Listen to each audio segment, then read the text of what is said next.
Silap lighting.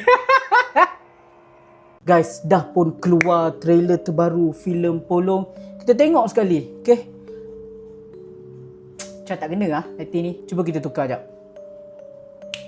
Nah, baru kena. Okey. Bismillahirrahmanirrahim. Abaikan bunyi yang bising kat belakang tu. Kita ada vibe Polong semua kan.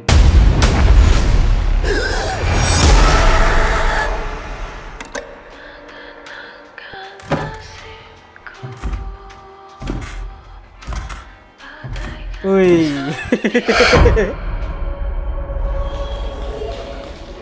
Kak Maria, ada orang cakap yang Kak Mar ni boleh terapung, boleh tembus dinding. Betul ke apa yang diorang cakap tu? Aku tak kisah dihina, tapi aku kisah kalau orang sebar fitnah.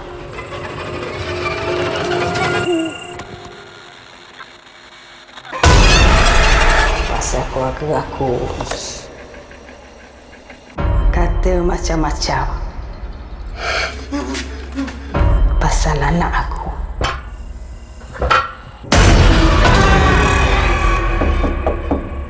Astaghfirullahaladzim. Tempat apa ni? Dia ada.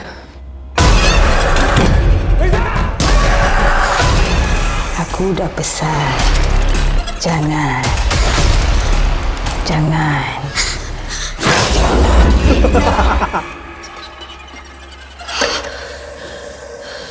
Kak Maria?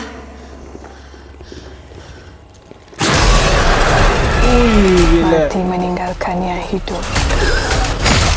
Hidup bersama yang mati.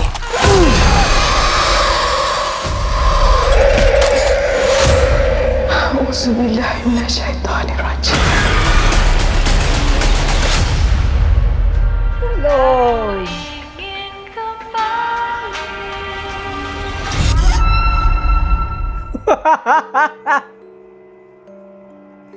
Siap.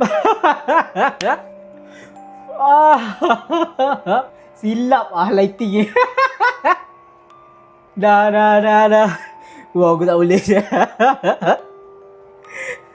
Tak boleh lah, aku tak boleh tengok lagi sekali macam si.